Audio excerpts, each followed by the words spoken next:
بسم الله الرحمن الرحيم وكان عاقبتهما أنهما في النار خالدين فيها وذلك جزاء الظالمين يا أيها الذين آمنوا اتقوا الله ولتنظر نفس ما قدمت لغد واتقوا الله إن الله خبير بما تعملون ولا تكونوا كالذين نسوا الله فأنساهم أنفسهم أولئك هم الفاسقون لا يستوي أصحاب النار وأصحاب الجنة أصحاب الجنة هم الفائزون لو أنزلنا هذا القرآن على جبل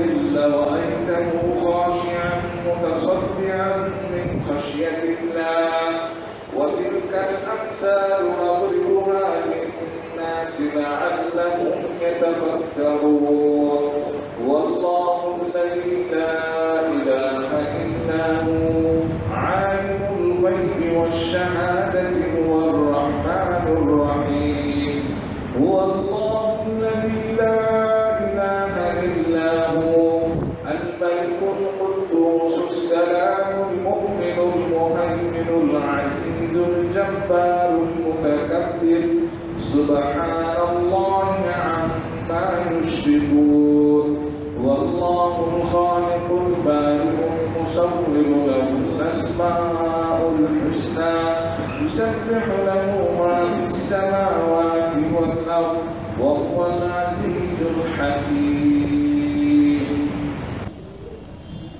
আপনাদের মাঝে এখন বক্তব্য রাখবেন জনাব মতিউর রহমান মাদানী সাহেব। আসসালামু আলাইকুম ওয়া রাহমাতুল্লাহি ওয়া বারাকাতুহু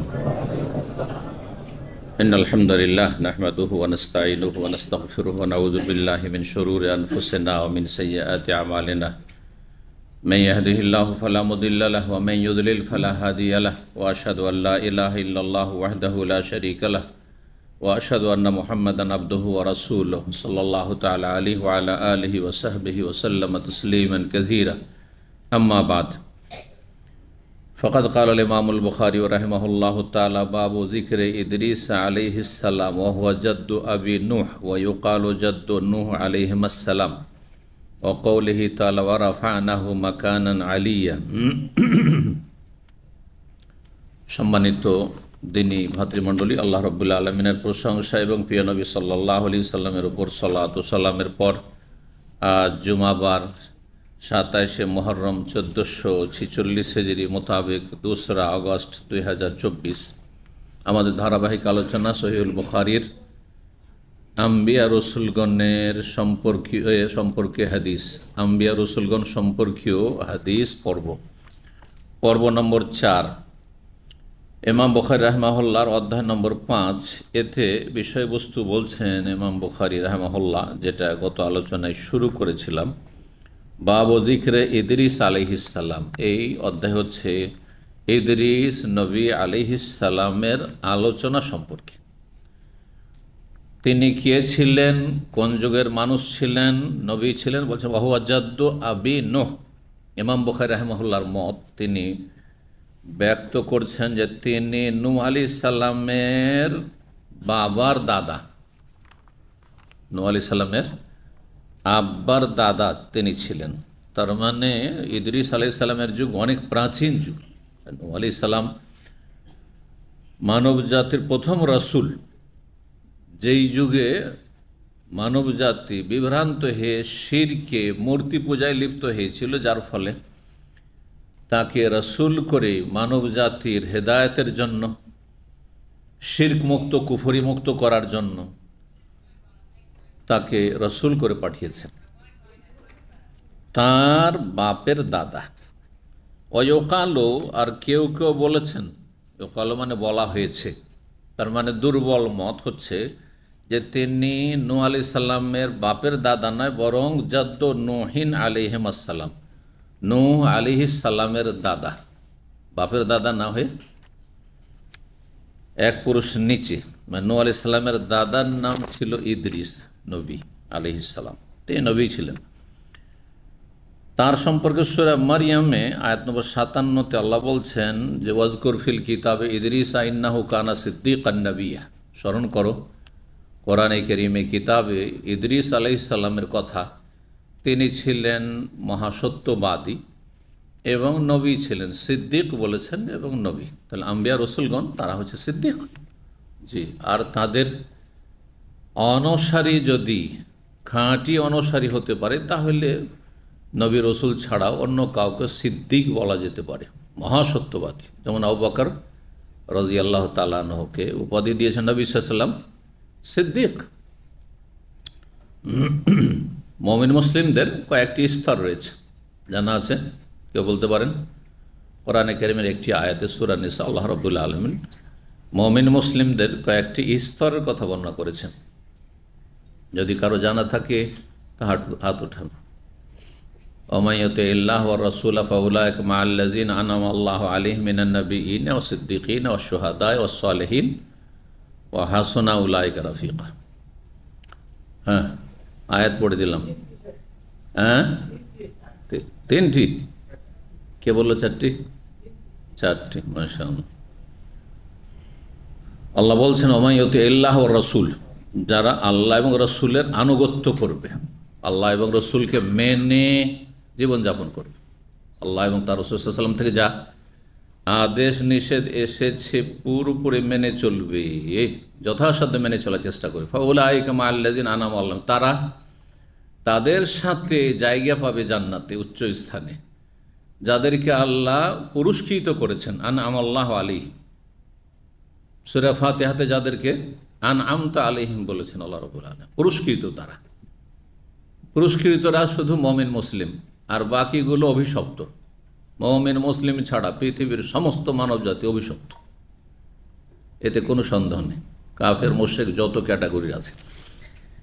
তো আনআমা আল্লাহু আলাইহিম, কারণ সূরা ফাতিহাতে মানব জাতিকে আল্লাহ তিন ভাগে ভাগ করেছেন, আনআমতা আলাইহিম, আর মাগযুব আলাইহিম, আর দল্লিন।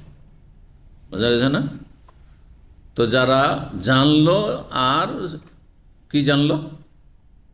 আল্লাহর বিধান জানলো, আসমানি সিলেবাস জানলো, ওহী সম্পর্কে জানলো, আল্লাহর আদেশ নিষেধ কি, আল্লাহ কার মাধ্যমে আমাদেরকে 70 দিন জান্নাতের পথ দেখিয়েছেন, জানলো।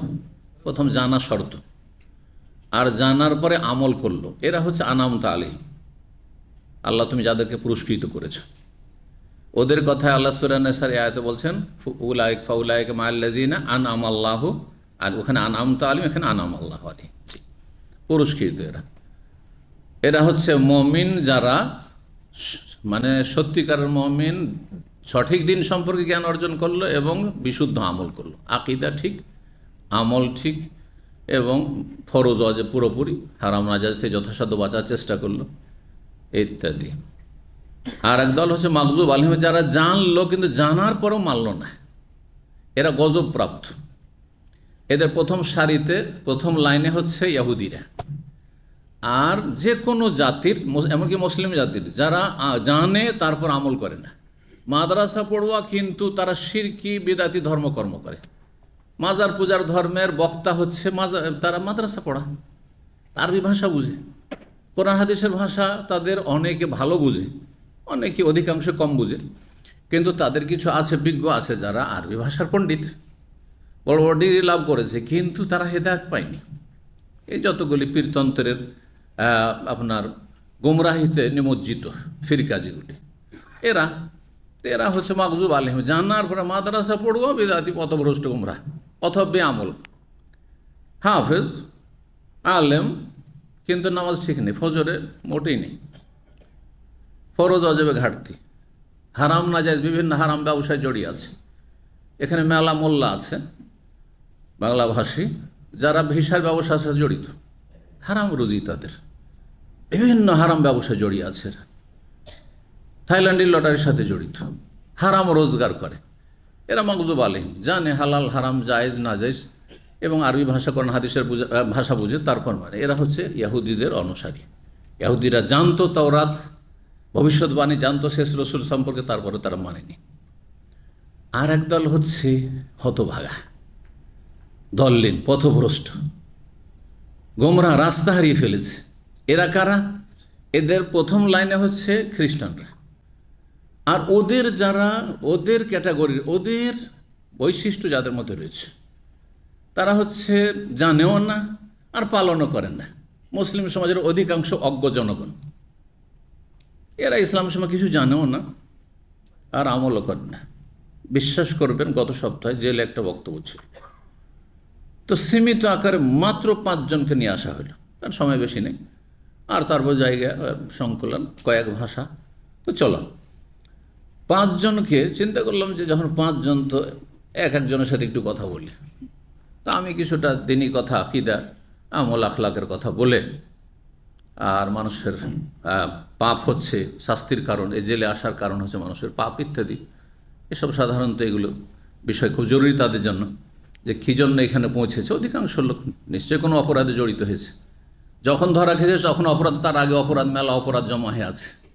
জি, তো অনেকে মনে করছে যে আমি তো নির্দোষী ছিলাম। আরে এই কেসে তুমি নির্দোষী ছিলে, কিন্তু তার আগে তুমি কত যে অপরাধ করেছো, তারপর আল্লাহ পকড়াও করেছে, এমন জায়গায় পকড়া করেছে সেখানে তুমি নির্দোষী ছিলে হয়তো, বোঝা গেছে না? তো কিন্তু তোমার আযাবের কারণগুলো মেলা জমেছিল আল্লাহর কাছে, শাস্তি দিয়েছে আল্লাহ।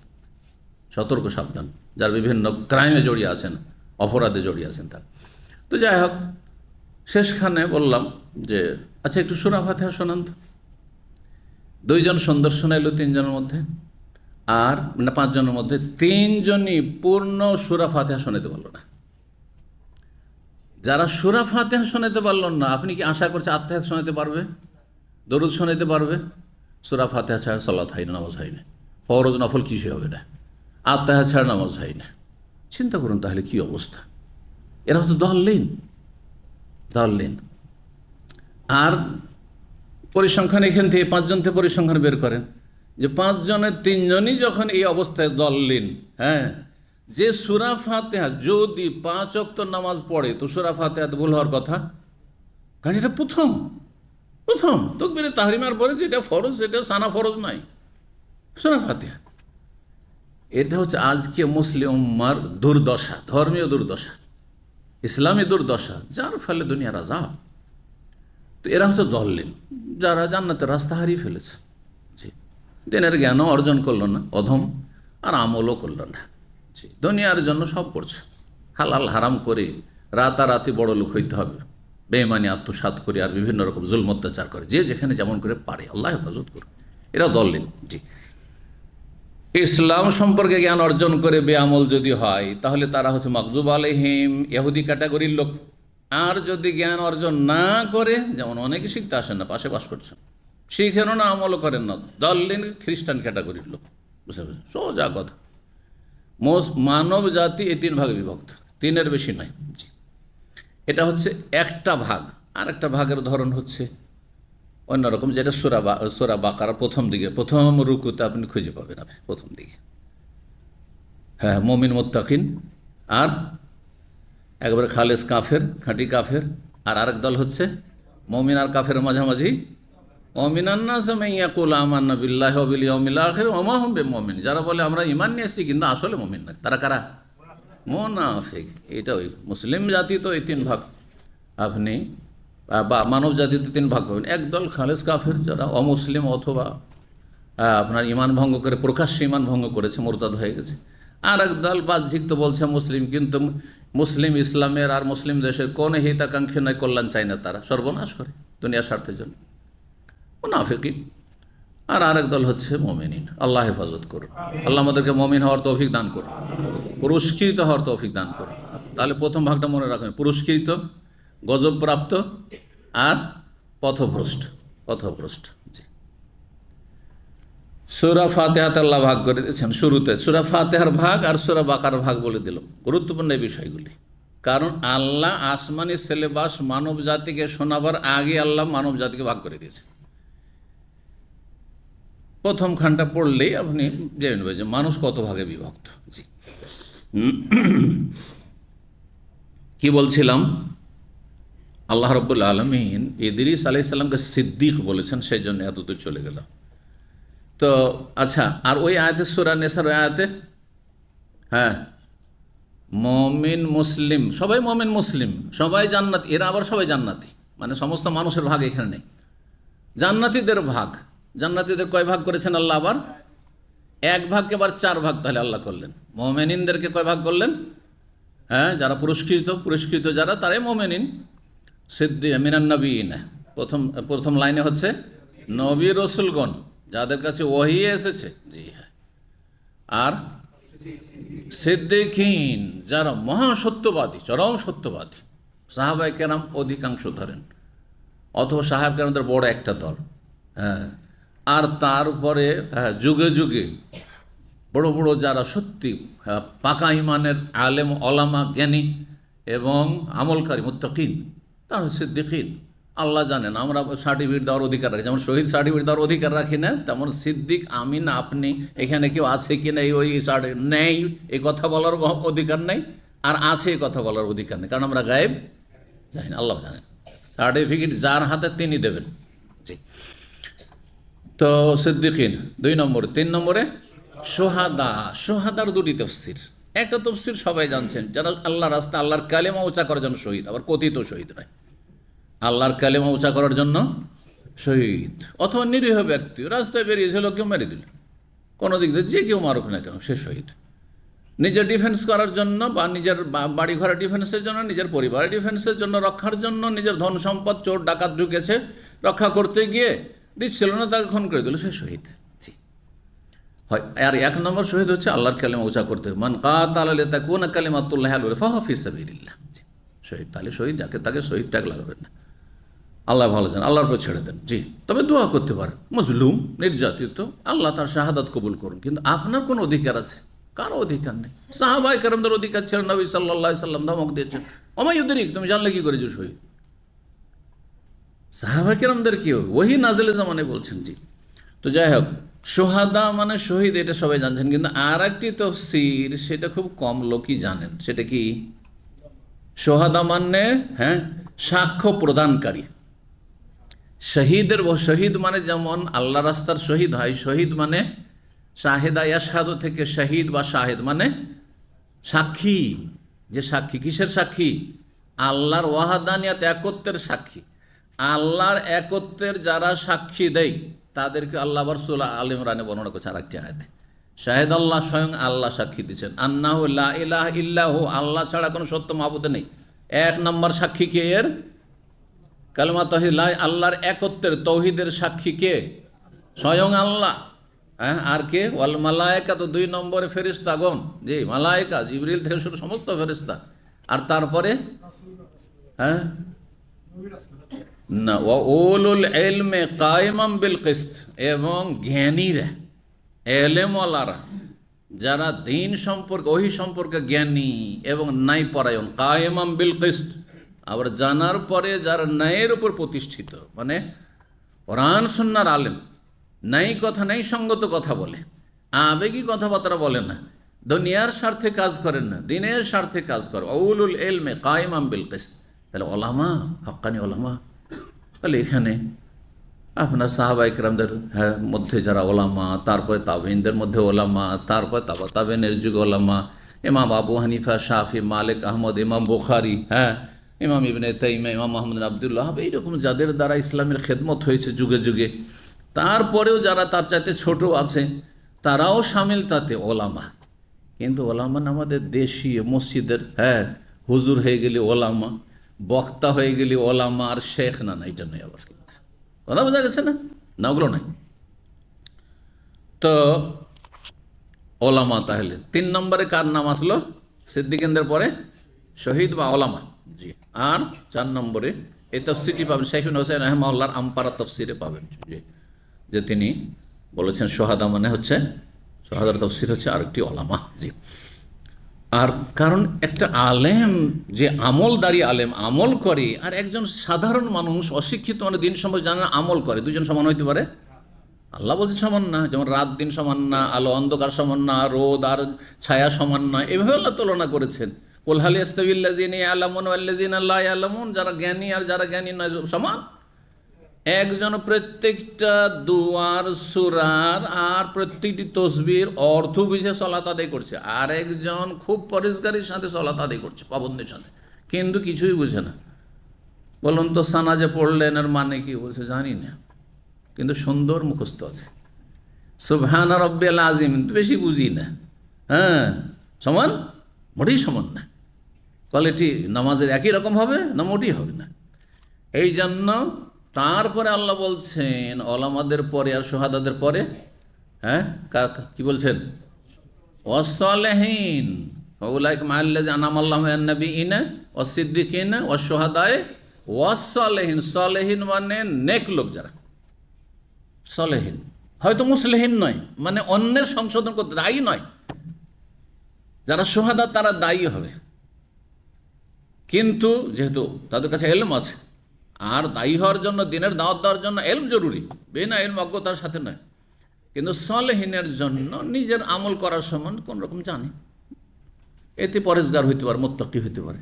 জি, সালেহিন এরা হচ্ছে পুরস্কৃত। এই চার শ্রেণীর মানুষ হচ্ছে পুরস্কৃত। এরা সকলেই মমিন। আম্বিয়া রসুলগণ মমিন, শহীদরা মমিন, ওলামারা মমিন, আর জনসাধারণ মুত্তাকি পরেশগার যারা ফরজ ওয়াজিব আদায় করে, কমপক্ষে হারাম নাজায়েজ থেকে বেঁচে থাকে, কাবিরা থেকে বেঁচে থাকে, আর তারপরে জনকল্যাণমূলক কাজ করে, আল্লাহর হক আদায় করে, মানুষের হক নষ্ট করে না, আদায় করে, তারা হচ্ছে সালেহিন।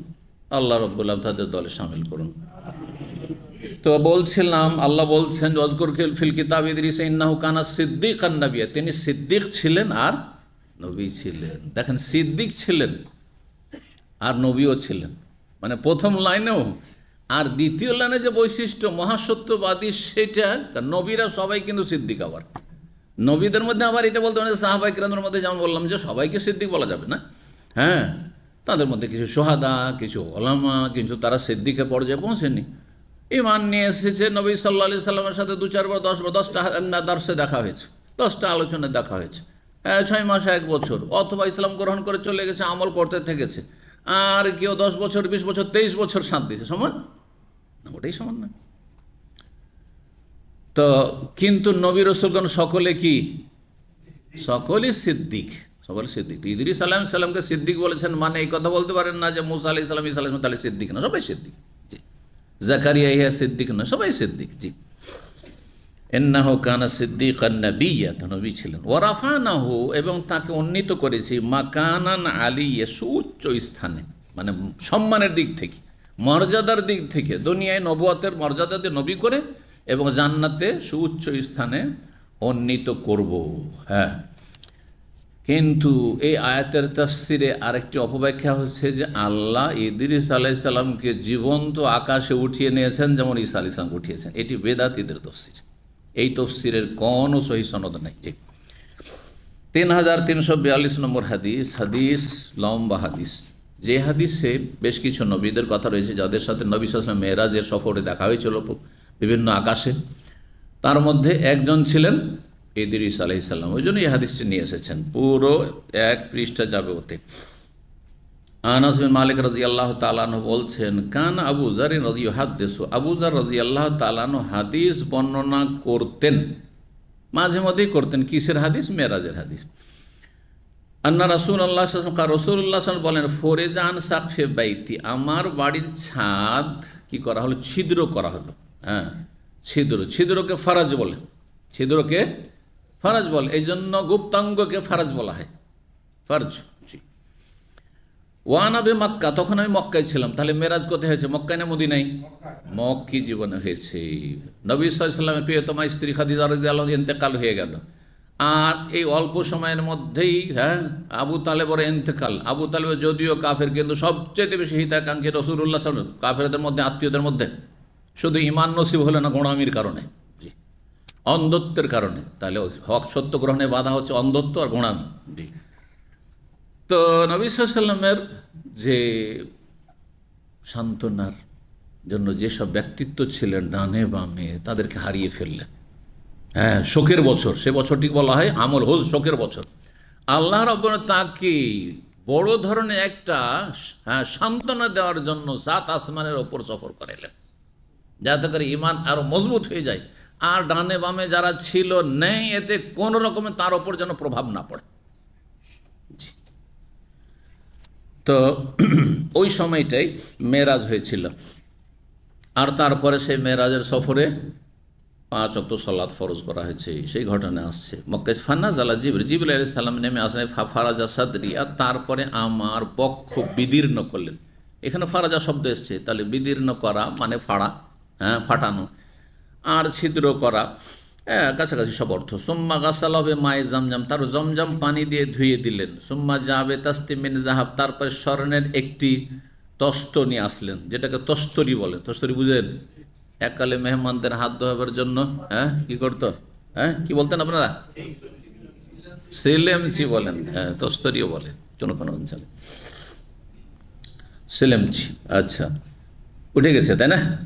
অথচ খুব ভালো জিনিস ছিল। এখন যদি আমরা হাত ধোবো, ধুয়ে নেন, এটি এর উপরে ধুয়ে নেন, দস্তরখানে ধুয়ে নেন, আর না হলে একটা থালা নিয়ে আসছে, ভালো লাগছে না, কিন্তু কত সুন্দর মধুর জিনিস ছিল। তো আগের এই নয় যে পুরনো সবগুলি ওয়াসার, এই জন্য পুরানো নতুন মিলিয়ে যারা জীবন যাপন করছেন তাদের জীবনটা পারফেক্ট জীবন আমি মনে করি।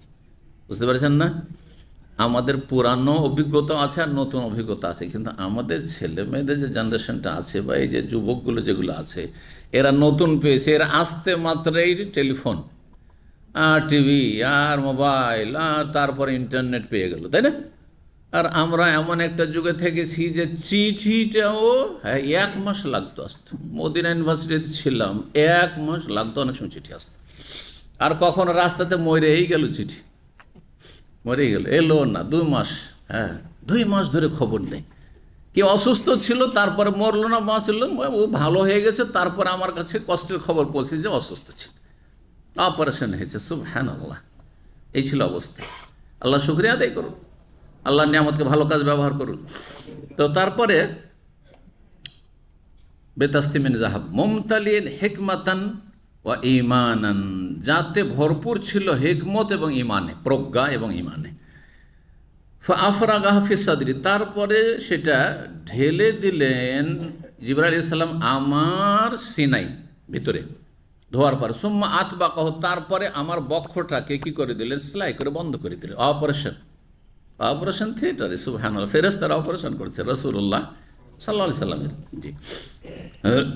সুম্মা আখাযা বিয়াদি, তারপর আমার হাত ধরে নিয়ে চললেন। ফারাজা বিয়ালাস সামা, আকাশে নিয়ে চলে গেলেন। খুব সংক্ষেপ করে দেওয়া হলো, তাই না? আকাশে নিয়ে গেলেন না বাইতুল মুকাদ্দাসে নিয়ে গেলেন? তাহলে এখানে জমিনি সফরের কথা বলা হয়নি। মেরাজের সফরের 2টো ভাগ, একটা ভাগ হচ্ছে জমিনি সফর আর একটা হচ্ছে আসমানি সফর। জমিনি সফরকে ইসরা বলা হয় আরবি ভাষায়, নৈশ ভ্রমণ, যদিও দুটোই রাতের ভ্রমণ ছিল, নৈশ ভ্রমণ ছিল। আর ওপর দিকে যাওয়া আরাজা, আর যে মেরাজ মানে সিঁড়ি চড়া, তো সিঁড়ি চড়ার জন্য ওপর হতে হয়, তাই না? এই জন্য মেরাজ মানে বাইতুল মুকাদ্দাস থেকে যে 7 আসমান পর্যন্ত গেছে রাসূল, ওইটা হচ্ছে মেরাজ। আর এইটুকু মক্কা থেকে মদিনা, মক্কা থেকে গেলেন বাইতুল মুকাদ্দাস উত্তর দিকে, মদিনার দিকে, এই যে গেলেন নবী সাল্লাল্লাহু আলাইহি ওয়াসাল্লাম, এটা হচ্ছে ইসরা। আর আমরা সংক্ষেপে, আরবরা কিন্তু এই পার্থক্যটা বুঝে। জমিনি সফরকে ইসরা বলা হয় আর আসমানি সফরকে মেরাজ বলা হয়, কিন্তু আমাদের দেশের মানুষ ইসরা বুঝে? কোরআনে ইসরার কথা রয়েছে, মেরাজের কথা ইশারা ইঙ্গিত আছে, স্পষ্ট ভাষায় ইসরা রয়েছে। সুবহানাল্লাযী আসরা বিআবদিহি, পাক পবিত্র সেই সত্তা যিনি তার বান্দাকে রাতারাতি ভ্রমণ করিয়েছেন বা নৈশ ভ্রমণ করিয়েছেন। লাইলান মানে রাতারাতি, আসরা মানে নৈশ ভ্রমণ, কিন্তু তারপরে লাইলান তাগিদের জন্য। কোথা থেকে? মিনাল মসজিদুল হারাম, মসজিদ হারাম থেকে আল মসজিদুল আকসা। মসজিদ হারাম বলতে তাহলে এখানে নবী সাল্লাল্লাহু আলাইহি ওয়াসাল্লামের বাড়ি বা উম্মে হানি চাচাতো বোনের বাড়ি, তো সেটাকে মসজিদ হারাম বলা হয়েছে। এই জন্য সঠিক মত হচ্ছে যে হারামের এলাকায় যেই কোনো জায়গায় সালাত আদায় করলে মসজিদ হারামের 1 লক্ষের সওয়াব পাবে, এটা একটা দলিল।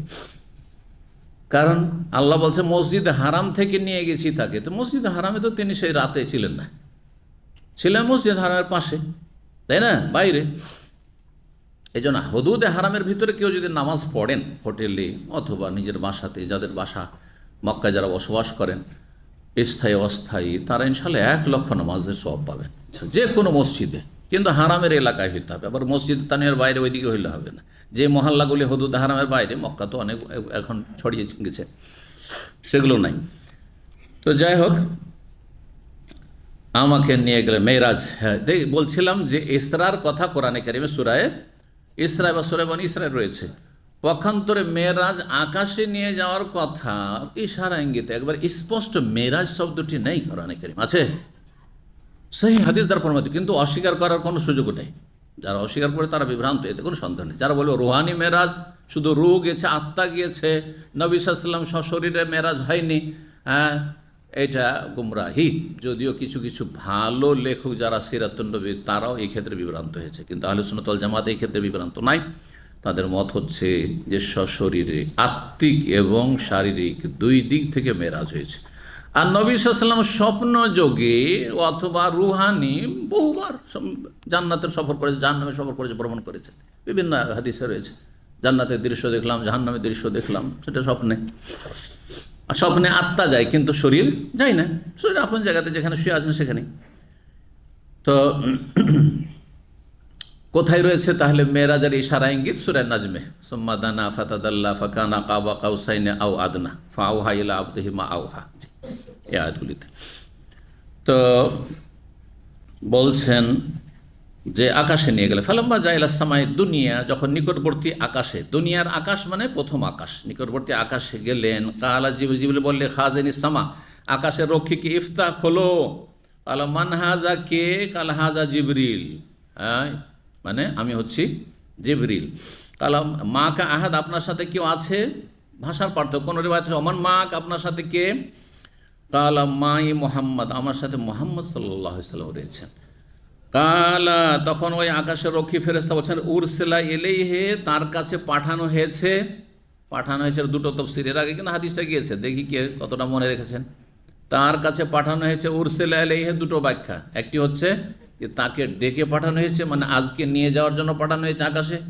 তাহলে বোঝা গেছে যারা সিকিউরিটির দায়িত্বে থাকবেন, হ্যাঁ, যারা গার্ড ওইরকম হবেন, কোথাও পাহারায় নিযুক্ত আছেন, আপনার আমানত হচ্ছে যে কোনো পর্যায়ের ব্যক্তি আসুক না কেন, এই নয় যে হ্যাঁ বড় একজন ক্ষমতাধর এসেছে, বড় একজন অফিসার এসেছে, সেই জন্য আর জিজ্ঞাসাবাদ না।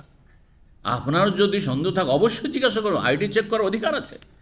একটা কনস্টেবলের অধিকার আছে যে আইডি চেক করে বড় বড় ব্যক্তির, জি, হতে পারে অন্য কেউ ঢুকে যেতে পারে, আমি জানি কে কে না কে, চেক করার অধিকার আছে। আর আপনার রাগ করার কিছু নেই, এখানে রাগ করার কিছু নেই, সেটা তার ডিউটি, সেটা আমানত। জি, এই না জিবরাইল আলাইহিস সালামকে কে জানে না? হ্যাঁ, সমস্ত ফেরেশতারা জানে, তাই না?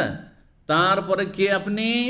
জিবরাইল, আপনার সাথে না, আমি যাকে ইচ্ছা তাকে সাথে নিয়ে আসবো। আরে তোমার জিজ্ঞাসা করার কি আছে, বললেন নাকি? হ্যাঁ জি, এতে শিক্ষা রয়েছে, আদবের শিক্ষা রয়েছে। জি, উরসিলা ইলাইহি, তাকে ডেকে পাঠানো হয়েছে। আর একটি তাফসীর ব্যাখ্যা হচ্ছে উরসিলা ইলাইহি মানে তাকে রাসূল বানানো হয়েছে, রাসূল বানানো হয়েছে। দুটোই ব্যাখ্যা প্রমাণ করে যে আকাশের রক্ষী ফেরেশতা গায়েব জানে না, প্রমাণ করে না। যদি গায়েব জানতো তো অলরেডি জানতো যে জিবরাইল গেছেন, জমিনে গিয়েছেন, মক্কায় গিয়েছেন কি করতে? হ্যাঁ, নবীকে নিয়ে আসার জন্য। তাও জানেন না তিনি। রসুল হয়ে 10 বছর প্রায় হয়ে গেছে, মেরাজের 10 বছর আগে রসুল হয়েছেন তিনি, 10 বছর হয়েছে, তাও জানেন না যে শেষ নবীকে নবী করা হয়েছে কি হয়নি, তার কাছে রেসালাত গেছে কি যায়নি, তাই না? তাহলে ফেরেশতারা যদি গায়েব না জানে তো আবার জিন কি করে গায়েব জানবে? আমাদের দেশে বলে জিনের সাহায্যে উনি বলছেন যে অমুক জায়গায় জাদুর মন্ত্রতন্ত্র পোতা আছে, বলে না? বলে না? শিরকি আকীদা নাই? জিন কি করে জানলো? জিন বেশি জ্ঞানী না ফেরেশতার বেশি জ্ঞানী? চিন্তা করুন তো দেখি। তাহলে ফেরেশতা জানছে না গায়েব, কোরআন হাদিস প্রমাণ করছে। আসমান জমিনে, আল্লাহ কি বলছেন সূরা নামলে, আসমান জমিনে আল্লাহ ছাড়া কেউ গায়েব জানেন না। কুল, হে নবী ঘোষণা করে দাও, লা ইয়ালামু মান ফিস সামাওয়াতি ওয়াল আরদিল গায়বা ইল্লাল্লাহ, আল্লাহ ছাড়া দ্বিতীয় কেউ গায়েব জানে না। আচ্ছা, বেরেলবি মাজারিদের আকীদা যে নবী আলমুল গায়ব, হাজির নাজির, হ্যাঁ, সব কিছুর ক্ষমতা রাখেন তিনি, দোজাহানের বাদশাহ। দোজাহানের বাদশার অর্থ যদি এই নেন যে দুনিয়া আখেরাতের তিনি মালিক, জান্নাত জাহান্নামের মালিক, রুজির মালিক, তাহলে বড় শিরক, বড় কুফর। তাহলে আপনি মুসলমান হতে পারেননি। আপনি যে নবী হ্যাঁ রুজির মালিক, নবী হায়াত মৌতের মালিক, নবী জান্নাতের মালিক, জাহান্নামের মালিক, তাহলে আপনি মুসলিম হতে পারেননি। হ্যাঁ, শিরকি কুফর। আর যদি দোজাহানের বাদশার আর একটা অর্থ করতে পারেন, যেটা অনেকে, যে দোজাহানের বাদশাহ মানে হ্যাঁ তিনি সবচাইতে শ্রেষ্ঠ ব্যক্তি, যত পৃথিবীর রাজা টাজা এসেছে, বাদশাহ এসছে আর খলিফা এসে সবার শ্রেষ্ঠ দাউদ আলাইহিস সালাম খলিফা ছিলেন, সুলাইমান আলাইহিস সালাম খলিফা ছিলেন, ছিলেন না ছিলেন না? নবী আর খলিফা ছিলেন, হ্যাঁ, রাজা ছিলেন। তাদের চাইতে শ্রেষ্ঠ মোহাম্মদ সাল্লাল্লাহু আলাইহি ওয়াসাল্লাম না? তারপর এখানে যেমন তিনি সবচেয়ে শ্রেষ্ঠ, হ্যাঁ, আর তিনি শাসকও ছিলেন, হ্যাঁ, নবী সাল্লাল্লাহু আলাইহি ওয়াসাল্লাম, নাহলে তার খলিফা আবু বকর কি করে খলিফা হইলেন, তাই না? হ্যাঁ, মদিনা আসার পরে। আর তারপরে আখেরাতে হাসরের মাঠে সেখানে নবী সাল্লাল্লাহু আলাইহি ওয়াসাল্লাম একমাত্র সুপারিশ করবেন, আল্লাহর সাথে কথা বলবেন, কোনো ব্যক্তি কথা বলতে পারবে, সব নাফসি নাফসি করবে। তাহলে এই অর্থে যদি বাদশাহ বলেন তাহলে দোজাহানের বাদশাহ বলা যেতে পারে, কারণ এই দোজাহানের বাদশাহ নিয়ে আবার টানা পড়া আছে আমাদের দেশে। কেউ বলছেন না এটা শিরক হয়ে যাবে, আর কেউ বলছে এটা জায়েজ। তা আপনাকে তাহলে ব্যাখ্যা করি তো কি সেন্সে বলছেন আপনি? হ্যাঁ, এক সেন্সে শিরক কুফর। হ্যাঁ, দোজাহানের বাদশাহ একমাত্র আল্লাহ রাব্বুল আলামিন, দুনিয়া আখিরাতে সব কিছুর মালিক। আর এক সেন্সে দুনিয়ার মেলা রাজা বাদশাহ আছে, সমস্ত রাজা বাদশাহ চাইতে শ্রেষ্ঠ বাদশাহ, হ্যাঁ, মুহাম্মদ সাল্লাল্লাহু আলাইহি ওয়াসাল্লাম শ্রেষ্ঠ খলিফা তিনি। আর আখিরাতে হাসরের মাঠে, হ্যাঁ, কোনো মালিক থাকবে না আল্লাহ ছাড়া। আর যদি কিছু মালিকানা আল্লাহ প্রদত্ত থাকে তা যে সুপারিশ করতে পারবেন। আর জাহান্নামী যারা হয়ে গেছে, কিন্তু ইমানের অবস্থায় মুসলিম অবস্থায় দুনিয়া থেকে গেছে, তাদেরকে সুপারিশ করে জাহান্নাম থেকে উঠিয়ে নিয়ে যেতে পারবেন। তো এইসব অর্থে বলা যেতে পারে। বোঝা গেছে না? এই বিষয়গুলি অত্যন্ত জরুরি, কারণ আমাদের দেশের ওয়াজে ছোটোকাল থেকে শুনে আসছি, হ্যাঁ, দোজাহানের বাদশাহ, হ্যাঁ, আর কত উপাধি দিয়ে মোহাম্মদ সাল্লাল্লাহু আলাইহি ওয়াসাল্লাম, হ্যাঁ, হুজুর সাল্লাল্লাহু আলাইহি ওয়াসাল্লাম, অনেক কিছু কিছু শব্দ আমাদের দেশে আছে। সুতরাং এগুলোর ব্যাখ্যা জানতে হবে আপনাকে যে এগুলি আসলে জায়েজ কিনা। তো বেঁচে থাকা ভালো, কারণ মানুষ যেন ভুল না বুঝে। আর দোজাহানের বাদশাহ যখন বলবেন তখন সাধারণ মানুষ কী বুঝবে? যে তিনি সব কিছুর মালিক। বাদশাহ কাকে বলে? দেশে সব কিছুর মালিক তিনি, হ্যাঁ, যা ইচ্ছা তাই করছেন। হ্যাঁ, তো আল্লাহ হেফাজত করুন। বলছেন আকাশে নিয়ে গেলেন, তারপরে হ্যাঁ জিজ্ঞাসা হলো, তাই না?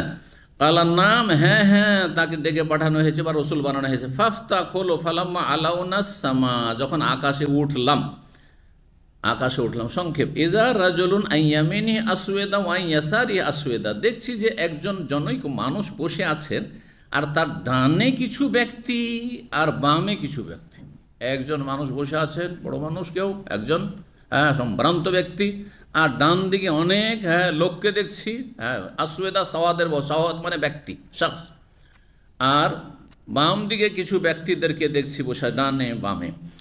ফাইজা নাজারাকে বলে, আমি ওই ব্যক্তি যে মাঝখানে বসে আছেন, তিনি যখন ডান দিকে দেখছেন দাহেকা, তখন হেসে দিচ্ছেন, খুশিতে হাসতে লাগছেন। আর ওয়ান শেমালেহি বলছেন যে বাম দিকে যখন দেখছেন, ওয়াইজা নাজারা কেবালা শেমালি, বাম দিকে যখন দেখছেন বাঁকা, তখন কাঁদতে শুরু করছেন। এই আজব দৃশ্য, একই সাথে এদিকে দেখতে হাসছেন, এদিকে দেখলে কাঁদছেন। তো রাসূলুল্লাহ সাল্লাল্লাহু আলাইহি ওয়াসাল্লাম অবাক হচ্ছেন। ফাকালা মারহাবান বিন নবী সাল্লাল্লাহু আলাইহি ওয়াসাল্লাম, ওই ব্যক্তি যে বসে আছেন আর ডানে বামে বেশ কিছু লোকেরা বসে আছে, তিনি মারহাবা বললেন নবী সাল্লাল্লাহু আলাইহি ওয়াসাল্লাম, মারহাবা, স্বাগতম, নেক নবী এবং নেক সন্তানকে। নেক নবী নেক সন্তানকে মুহাম্মদ সাল্লাল্লাহু আলাইহি ওয়াসাল্লাম। তাহলে উনি কে ছিলেন? হ্যাঁ, বলছেন দেখেন, কুল তো মান হাজা ইয়া জিবরিল, ইনি কে? বলছে হাজা আদম, ইনি হচ্ছেন আদম আলাইহিস সালাম। ওয়া হাযিল আসওদা ইয়ামিনি ওয়ান শিমালি নাসামা বানিহি, আর এই যে ডান দিকে বেশ কিছু লোকেরা বসে আছে ব্যক্তি, আর বাম দিকে কিছু ব্যক্তি, এগুলি তার আগামী প্রজন্ম, হ্যাঁ, তার সন্তান সন্ততি কিয়ামত পর্যন্ত। ডান দিকে জান্নাতীরা বসে আছে, আর বাম দিকে তার সন্তান জাহান্নামীরা। তো জান্নাতি ছেলে মেয়েদেরকে দেখলে হেসে দিচ্ছেন খুশিতে আদম আলাইহিস সালাম, আর জাহান্নামী ছেলে মেয়েদেরকে দেখলে তখন কাঁদতে লাগছেন কষ্ট, যে এগুলি আমার, হ্যাঁ, আমার রক্ত থেকে, আমার শরীর থেকে, আমার অংশ, এরা আমার আওলাদ, আর এরা জাহান্নামে জ্বলবে। সত্যি মাঝে মাঝে চিন্তা করি, যখন পাপীদেরকে দেখি, বেহায়া বেপরদারকে দেখি, আর যারা বিভিন্ন পাপে জড়িয়ে আছে, পাপের দৃশ্যগুলো আর পাপীদের দৃশ্যগুলো দেখি, তখন খুব আফসোস লাগে যে ইস, আদম আলাইহিস সালামের ছেলে মেয়ে, সবাই তো আদম আলাইহিস সালামের ছেলে, আমিও সেই আদমের সন্তান, আর এরাও আদমের সন্তান। হ্যাঁ, কি অবস্থা, কত পার্থক্য, কত পার্থক্য। একজন ফেরেশতা চরিত্রের, একজন হচ্ছে একবারে হিংস্র পশু চরিত্রের। সুবহানাল্লাহ। তো আহলুল ইয়ামিন মিনহুম আহলুল জান্নাত, ডান দিকে যারা বসে আছে তারা হচ্ছে জান্নাতি, ওয়াল আসওয়াদ আল্লাতি আন শিমালিহি, আর যে সব লোকগুলি বাম দিকে আছে আদম আলাইহিস সালাম আহলুন নার, এরা হচ্ছে জাহান্নামী। ফাইজা নাজারা কিবালি ইয়ামিন, ডান দিকে যখন তাকাচ্ছেন হাসতে লাগছেন জান্নাতীদেরকে দেখে, ওয়াইজা নাজারা কিবালি শিমালিহি, যখন বাম দিকে দেখছেন তো কাঁদতে শুরু করছেন। সুম্মা আরাজা জিবরিল ইলা সুম্মা আরাজা জিবরিল আলাইহিস সালাম আমাকে নিয়ে আবার ওপরে চললেন, উঠতে লাগলেন। তারপর হাত্তা আতাসামাসানিয়া, দ্বিতীয় আকাশ আসলেন। ফাকার আলী খাজেনাহা, সেখানকার রক্ষীকে বল ইফতাহ হলো। ফাকার আল খাজেনা, সেই রক্ষী বলল মিসলাম মা কাল আউয়াল, প্রথম ব্যক্তির মতো, প্রথম আকাশে যেমন রক্ষী বলেছিল কে আছেন আপনার সাথে, কে আছে, ডেকে পাঠানো হয়েছে, তিনি কি রসুল হয়ে গেছেন, ইত্যাদি একই প্রশ্নগুলি। আর তিনি ওইভাবে জবাব দিলেন। এখানে একটি কথা বলেছিলাম মনে আছে, যদি আপনি আপনার নিজের বাড়িতেও ঢুকেন আর আপনার স্ত্রী আপনার ছেলে মেয়ে যদি জিজ্ঞাসা করে কে আছেন, হ্যাঁ কি বলবেন? তোর বাপ আছি না, ছেলে মেয়েদেরকে। আর অনেকে তো রাগে, আরে স্ত্রী তুই চিনতে পারিস না, হ্যাঁ নাউজুবিল্লাহ, এই ভাষাটা যেটা বললাম একটু আগে ওইটা স্ত্রীকে বলবে, তোর বাপ, হ্যাঁ খুলতে পারিস না। এইরকম যদি চরিত্র হয় তো এইটা কি আর ফেরেশতা চরিত্র? এটা পাশবিক চরিত্র, হিংস্র পশুর চরিত্র। আপনার স্ত্রীর অধিকার আছে জিজ্ঞাসা করবে, আপনার ভয়েস নকল করে অন্য কেউ আসতে পারে, অসৎ লোক আসতে পারে না, কেন আপনি এগুলো আপনি চিন্তা করছেন না? জি, শয়তান আসতে পারে, জিন শয়তান আসতে পারে, জিজ্ঞাসা করবে, আপনাকে বলতে নাম বলতে হবে না। তো বলছেন ফাকাল খাজনা মিসলাম আকাল আউয়াল ফাফাতাহা, খুললেন। আনাস বলছে ফাজাকা আন্নাহু ওয়াজাদা ফিস সামাওয়াতি, আকাশগুলিতে ইদ্রিস আলাইহিস সালামকে পেলেন, মূসা আলাইহিস সালামকে পেলেন, ঈসা আলাইহিস সালামকে পেলেন, ইব্রাহিমকে পেলেন। এখন আলাদা আলাদা করে আর বর্ণনা করলেন কোন আকাশে কাকে, কোন আকাশে কাকে, কিন্তু এর আগের হাদিসে এসছে, কোন হাদিস সংক্ষেপে, কোন হাদিস লম্বা। ওয়ালাম ইউসবিত লি কাইফা মানাজিলহুম, আর আমার জন্য তিনি স্পষ্ট করেননি যে তাদের অবস্থানগুলি কোন কোন আকাশে, মানে হাদিসটা সংক্ষেপ করে দিচ্ছেন। গায়রা আন্নাহু যাকারা, তবে তিনি আলোচনা করেছেন বা উল্লেখ করেছেন আন্নাহু ওয়াজাদা আদম ফিস সামাই দুনিয়া, আদম আলাইহিস সালামকে প্রথম আকাশে পেয়েছিলেন। ওয়া ইব্রাহিম ফিস সাদে, ইব্রাহিম আলাইহিস সালামকে ষষ্ঠ আকাশে পেয়েছিলেন। ওয়া ক্বালা আনাস ফালাম্মা মাররা জিবরিল, জি ইব্রাহিম আলাইহিস সালাম ষষ্ঠ আকাশে, অন্য হাদিসে আছে না সপ্তম আকাশে, মনে আছে কারো? হ্যাঁ জি মনে নাই? হ্যাঁ সপ্তম আকাশ মনে হয়, জি।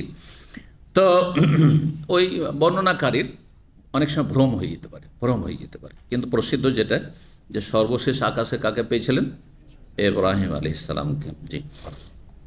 তো যাই হোক, বলছেন কালান সালাম মাররা জিবরিল ইদ্রিস আলাইহিস সালাম হয়ে যখন অতিক্রম করলেন, কালাম মারহাবান বিন নবী সালেহ ওয়াল আখিস সালেহ, স্বাগতম নেক সৎ নবীকে এবং নেক হ্যাঁ ভাইকে, ভাই বললেন। সমস্ত নবীরা ভাই বলে আখ্যায়িত করেছেন, একমাত্র দুইজন নবী নবী সাল্লাল্লাহু আলাইহি ওয়াসাল্লামকে সন্তান বলে আখ্যায়িত করেছেন। কে কে?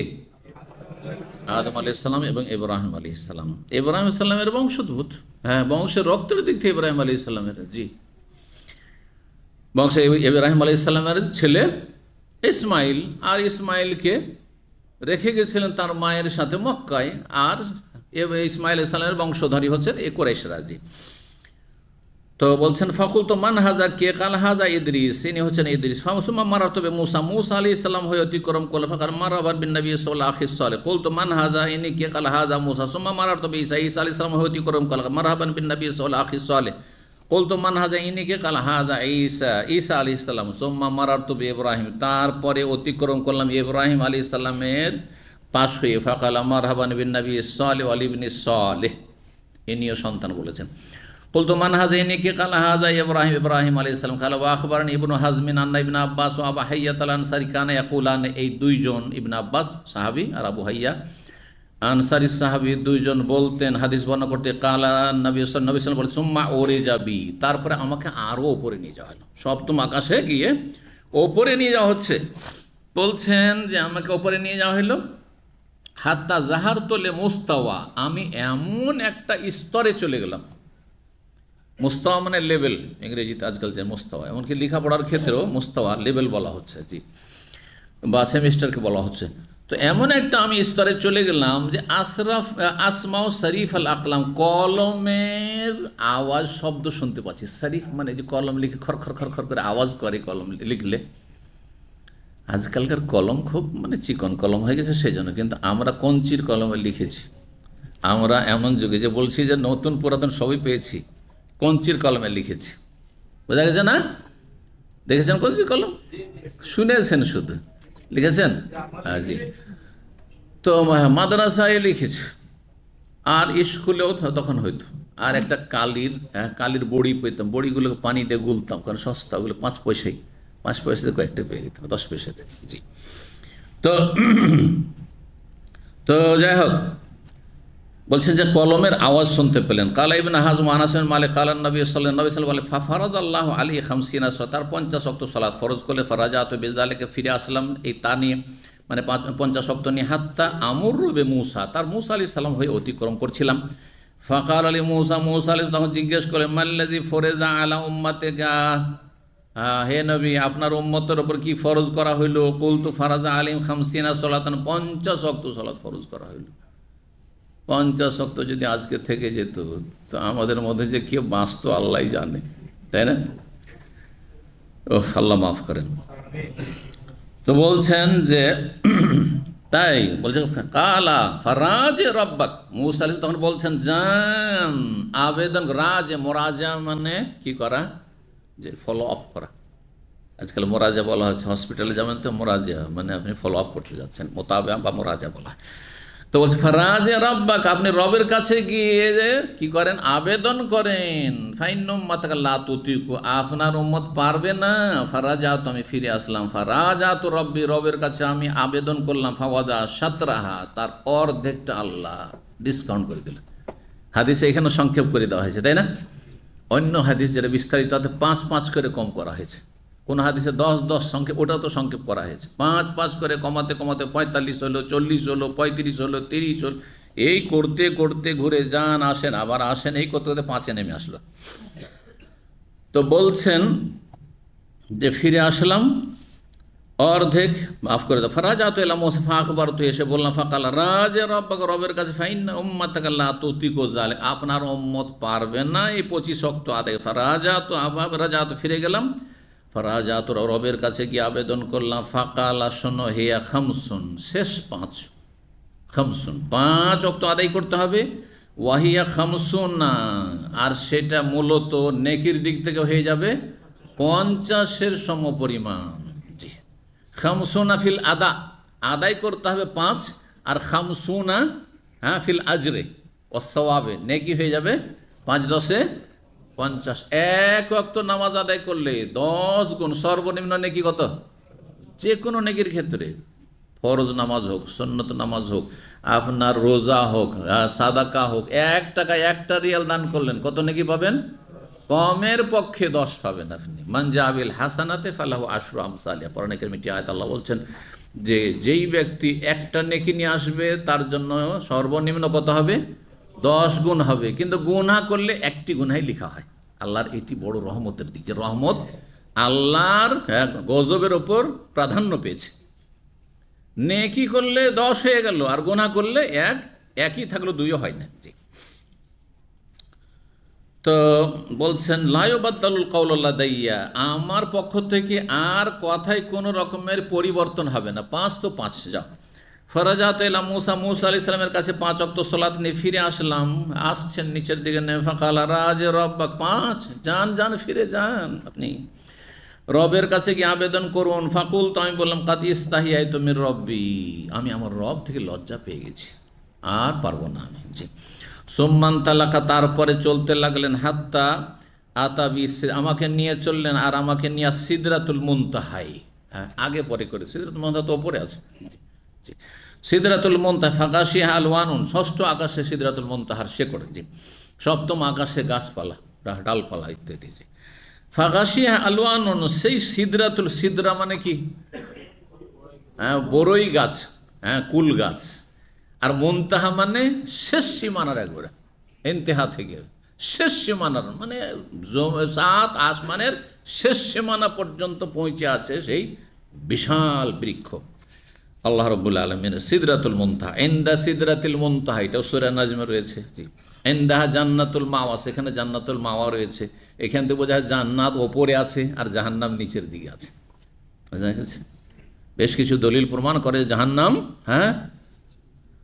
নিচে আছে আর জান্নাত ওপরে আছে। তার মধ্যে ইনদাহা জান্নাতুল মাওয়া, ওই সিদরাতুল মুনতাহার কাছে জান্নাতুল মাওয়া রয়েছে। জি, এই জন্য নেক লোকদের আত্মাগুলির জন্য দরজা খোলা হয়, আকাশে দরজা খোলা হয়, আহলান ও সাহলানকে ওপর দিকে নিয়ে যাওয়া হয়।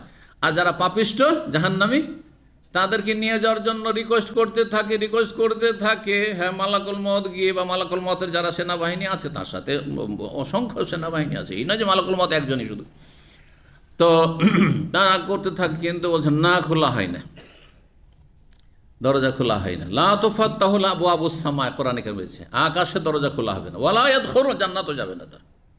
তখন সেখান থেকে রাগ করে ছাড় দিয়ে যা পাতালে চলে যা জাহান্নামে, সিজ্জিনে। ইন্নাল আবরারা লাফি নাঈম ওয়া ইন্নাল ফুজ্জারা লাফি সিজিন।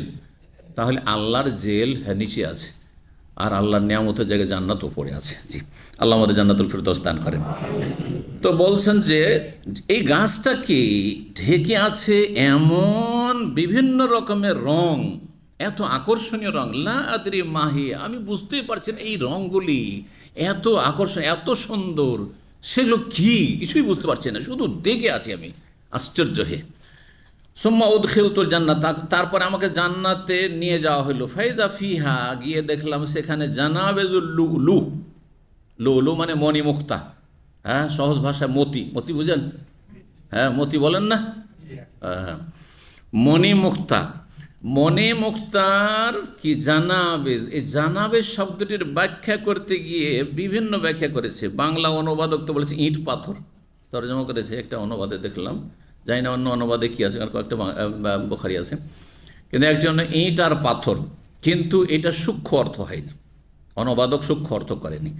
জানাবেজ কথাটি খুব সহজ করে দিচ্ছি আমি বোঝার জন্য, বলবেন না কখন। জানাবেজ শব্দটি সম্পর্কে ইমাম আইনি তিনি লিখছেন যে এটি আসলে ফার্সি শব্দ, যা উর্দুতে ব্যবহার হয় আর বাংলাতেও পর্যন্ত ব্যবহার হয়, বাংলায় ব্যবহার হয় জানাবেজ। জানাবেজ কিসের বহুবচন? জম্বুজের বহুবচন। আর জম্বুজ, হ্যাঁ, গকে জ বা জকে গ পড়া আছে, গকে, হ্যাঁ, জকে জিমকে গ পড়া আছে না নেই? এখন মাসরিরা কি বলছে? জিবকে গিব বলছে না, জিবকে গিব বলে না? মাসরিদের সাথে চলাফেরা করেছেন তো? হ্যাঁ, গিব, জি হ্যাঁ। তো জকে গ বলা কিন্তু আছে না নেই? তাহলে জম্বুজ, এই যে জিমটা, এটা আসলে গ, তাহলে কি হয়ে যাবে? গম্বুজ। এবার বুঝেছেন? বললাম না যে গম্বুজ বাংলা তো আছে, গুম্বাদ ওইটাই হচ্ছে এতে উর্দুতে গুম্বাদ, ফার্সিতে গুম্বাদ। এবার বোঝা গেছে না? জি হ্যাঁ।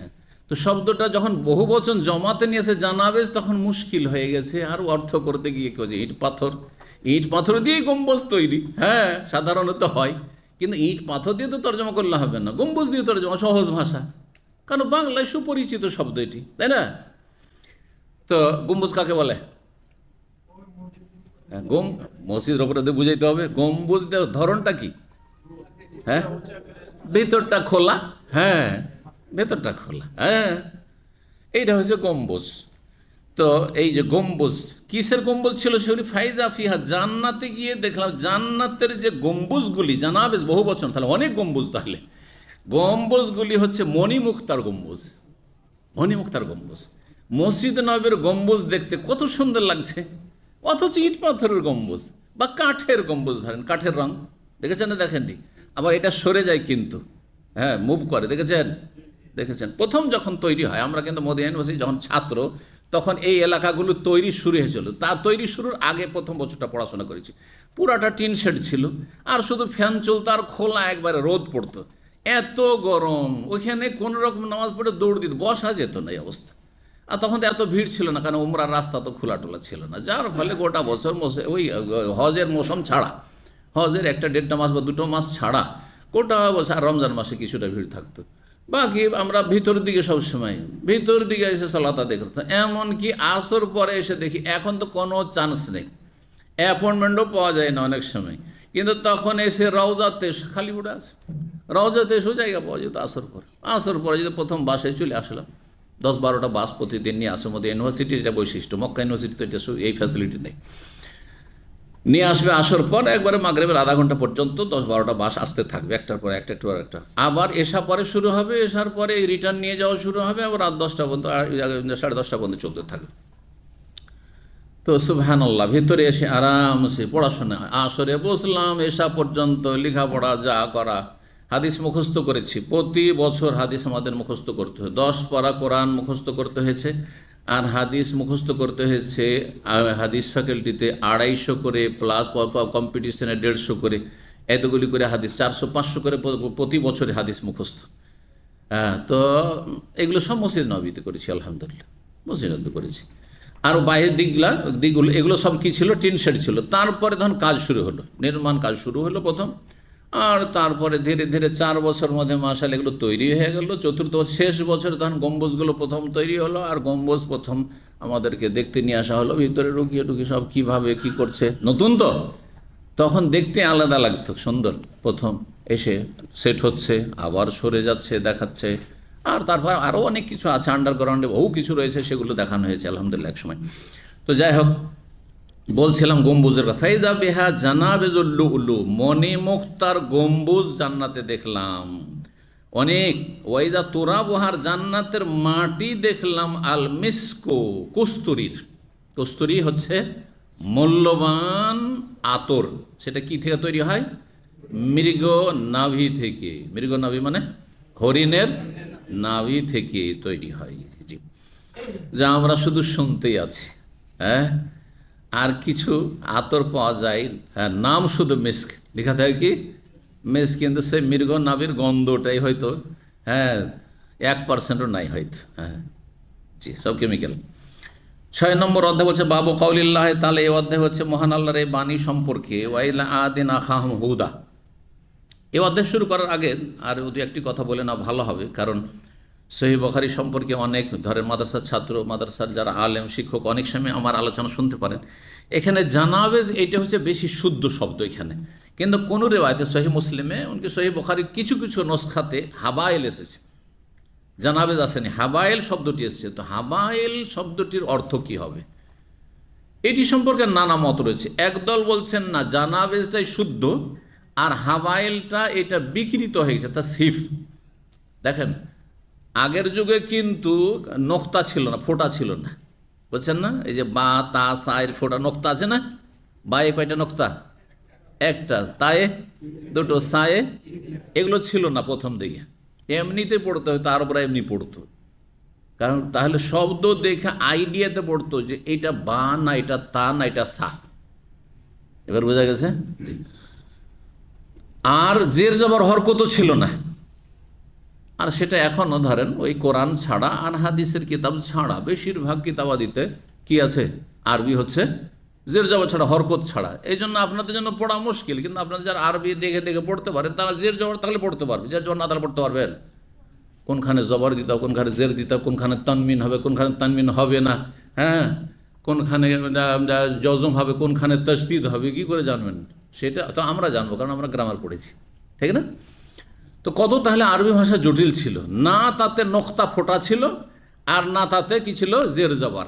তাহলে জানাবেজের জিমের ফোঁটা উঠিয়ে দেন, তাহলে সেটা হা হওয়ার সম্ভাবনা আছে, আছে না নেই?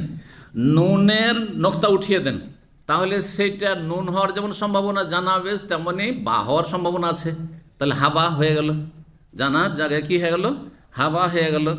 আর বেজ, হ্যাঁ, বায়ের নোক্তা উড়িয়ে দেন, তাহলে সেটা বাও হইতে পারে, আবার হামজাও হইতে পারে, ইয়াও হইতে পারে। তো হাবায়েল, ইয়া হইলে হাবায়েল হয়ে যাবে। আচ্ছা, জাল, জালকে একটু বড় করলে সেটা লাম হয়ে যাবে, ছোট্ট করলে জাল। আর নোক্তা তো নেই, নোক্তা যেহেতু নেই, সুতরাং সেটা ছোট্ট করে লিখলে জাল হইল, আর একটু বড় করলে সেটা কি হয়ে গেল? লাম হয়ে গেল। তো হাবায়েল হইল না, হইল না? এই জন্য বলেছেন কিছু কিছু বিদ্বানরা, ভাষ্যকাররা, যে শব্দটি আসলে জানাবেজ গম্বুজ থেকে, কিন্তু এখানে তাসহিফ হয়ে গেছে, মানে শব্দটি বিকৃত হয়ে গেছে। শব্দের বিকৃতিকে তাসহিফ বলা হয়। আর অর্থের বিকৃতি বা আর একটা বিকৃতি যেটা অপব্যাখ্যা, সেটাকে তাহরিফ বলা হয়। জি, শব্দের রূপে আকারে যদি বিকৃতি হয় তাহলে সেটা তাসহিফ, এখানে তাসহিফ হয়ে গেছে। তাহলে যদি ভুল হয়ে থাকে তাহলে তো এর অর্থের কোনো প্রয়োজন নেই। তারপর আর এক দল বলছেন না, এটা গলত না, মানে এটা বিকৃতি নয়, বরং কোন বর্ণনাকারী জম্বুজ বর্ণনা, জানাবেজ বর্ণনা করেছেন বা অধিকাংশ বর্ণনাকারী, আর কোন বর্ণনাকারী সেটাকে হাবাইল বর্ণনা করেছেন। হাবাইল কি? হাবাইল হাবালাতুন বা হেবালনের বহু বচন। তার মানে কি হয়? তার দুটো অর্থ হয়। একটি অর্থ হয় ওকুদ মানে মালা, আকদ বা ইকদ। ইকদ মানে মালা, ইকদুন মানে মালাহার। তো মণিমুক্তার যখন আমি জান্নাত গেলাম, তো জান্নাতকে যে সুসজ্জিত করা আছে, সাজানো আছে, মনে হচ্ছে মণিমুক্তার মালা দি। ঘর বাড়িকে সাজাই না, বিয়ে শাদির বাড়ি দেখছেন না? হ্যাঁ, আরবদের বাড়িগুলো বিয়ে শাদি দেখবেন যে খুব সুন্দর করে এমন লাইটিং করেছে, মনে হচ্ছে যে কি আপনার মালা দিয়ে সাজানো আছে বাড়ি, আছে না নেই? হ্যাঁ, তো জান্নাতকে সাজানো আছে। জান্নাত তো অসাধারণ হবে, অকল্পনীয়, কল্পনার বাইরে মানুষের জান্নাতের নিয়ামত আর দৃশ্য। তো জান্নাতে কি রয়েছে? জান্নাতকে সাজানো আছে যেন কি দিয়ে? মণিমুক্তার মালা দিয়ে সাজানো রয়েছে। জি, এই অর্থ কেউ করেছেন, আর কেউ আর একটা অর্থ করেছেন, যারা বলেছেন সেটা বিকৃতিও নয়, মানে ভুলও নয়, আর সেটার মানে আপনার মালাও নয়। আর একটি অর্থ করেছেন, জান্নাতকে দেখলাম কেমন, আরবি ভাষায় আবার হাবালাতুন বলা হয় টিলাকে। টিলা পাহাড়ও নয়, খুব উঁচা, আর টিলা উঁচু জায়গাকে। তো জান্নাতকে দেখলাম যেমন মণিমুক্তার টিলার মতো, মণিমুক্তার টিলার মতো। তার মানে মণিমুক্তা দিয়ে তৈরি জান্নাত, এটা দেখলাম, এই অর্থ করা হয়েছে। যাই হোক, এই কথাগুলি যারা মাদ্রাসায় লেখাপড়া করবেন অথবা মাদ্রাসা শিক্ষকতা করবেন তাদের জন্য গুরুত্বপূর্ণ। আর না হলে এই কথাগুলি জানার জন্য তাকে কয়েকটা ভাষ্য পড়তে হবে, আরবি ভাষ্য পড়তে হবে। জি, 6 নম্বর অধ্যায় বলছে বাবু কাউলিল্লাহ তাআলা। এই অধ্যায় হচ্ছে মহান আল্লাহর বাণী সম্পর্কে। ওয়াইলা আদিন আখা হুদান, আর আমি প্রেরণ করেছি আদ সম্প্রদায়ের উদ্দেশ্যে তাদের ভাই হুদ আলাইহিস সালামকে, তাদের ভাই। এইখান থেকে একদল ভুল বুঝে গেছে যে আদ সম্প্রদায় তারা কাফের হয়ে ধ্বংস হয়েছে, তাই না? হ্যাঁ, আর তাদের নবী কে ছিলেন? হুদ আলাইহিস সালাম। আর হুদ আলাইহিস সালামকে কাফেরদের ভাই বললেন, সুতরাং কাফেরদেরকে, অমুসলিমকে ভাই বলা যাবে। দেখলেন সংশয়টা? দলিল, কিন্তু দলিলটা কিন্তু খোঁড়া দলিল। দলিলটা হচ্ছে কি? খোঁড়া দলিল। কারণ কোরআনে আল্লাহ স্পষ্ট ভাষায় বলছে ইন্নামাল মুমিনুনা ইখওয়া, মুমিন একমাত্র পরস্পর ভাই ভাই। হ্যাঁ, ফাইন তাবু ওয়া আকামুস সালাত ওয়া আতাউজ যাকাত ফাইখওয়ানুকুম ফিদ্দিন। সূরা তওবা আল্লাহ বলছেন তারা যদি তওবা করে ফিরে আসে শিরক কুফরি থেকে, নাস্তিকতা থেকে, আর মুরতাদ হওয়া থেকে, আর মুশরিক হওয়া থেকে, হ্যাঁ কুফরি থেকে ফিরে আসে, আর সালাত কায়েম করে, যাকাত দেয়, ইসলাম মোতাবেক চলে, তাহলে তোমাদের দ্বীনি ভাই, ফাইখওয়ানুকুম ফিদ্দিন, তাহলে তোমাদের দ্বীনি ভাই, ধর্মীয় ভাই। বোঝা গেল না? গেল না? তাহলে দ্বীনি ভাই হওয়ার জন্য ঈমান শর্ত, ঠিক না? তাহলে এইখানে যে আল্লাহ বলেছেন যে ওয়াইলা আদিন, আদ সম্প্রদায়ের উদ্দেশ্যে আমি, মানে ওয়া আরসালনা ইলা আদিন, আদ সম্প্রদায়ের উদ্দেশ্যে পাঠিয়েছিলাম নবী করে। কাকে? তাদের ভাই হুদকে। তাদের ভাই কেন বললেন আল্লাহ? তাহলে তখন একদল যারা এই জামাত ইখওয়ানি যারা না, এদের ব্যাখ্যা বলছি এটা। ওরা বলছেন না না, কাফের অমুসলিমকে ভাই বলা যাবে, অমুসলিমকে ভাই। এত চামচামি করে অমুসলিম ভাই বলেও তো ক্ষমতা আসতে দিল না। দিল? মজার কথা এটা কিন্তু, যে অমুসলিমকে ভাই ভাই ভাই ভাই করে এত স্লোগান দিলেন, আর এত কোরআন আয়াত হাদিসের অপব্যাখ্যা করলেন, তারপরও তারা কখনো আর গদিতে আসতে দিল না ইসলামী গণতন্ত্রের নামে। দিল?